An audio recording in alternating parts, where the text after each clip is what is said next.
సంతానం కోసం సంవత్సరాలుగా ప్రార్థనలు చేస్తున్న దంపతులకు ఆశాకిరణంగా నిలిచిన పవిత్ర స్థలం మల్లవరం సుబ్రహ్మణ్య స్వామి ఆలయం.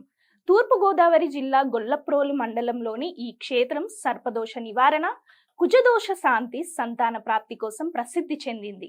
స్థల పురాణం ప్రకారం ఒక తాచుపాము శివలింగం చుట్టూ ప్రతిరోజు ప్రదక్షిణలు చేయడం గ్రామస్తులను ఆశ్చర్యపరిచింది. దైవ సంకేతంగా భావించి ఆలయాన్ని నిర్మించి సర్పరూపంలో సుబ్రహ్మణ్య స్వామిని ప్రతిష్ఠించారు. ఇక్కడ ప్రతి మాసంలో వచ్చే షష్ఠి తిథి అత్యంత ముఖ్యమైనది.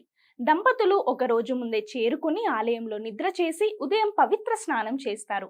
ఆలయ సంప్రదాయం ప్రకారం నాగుల చీర, కండువా ధరించి 3 సార్లు ప్రత్యేక పూజలు చేస్తారు.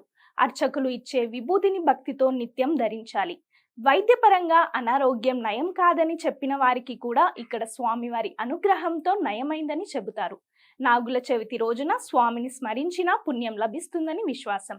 భక్తితో, నియమంతో ప్రార్థిస్తే స్వామివారి అనుగ్రహం తప్పక దక్కుతుందనే నమ్మకంతో వేలాది మంది ఇక్కడికి తరలి వస్తుంటారు.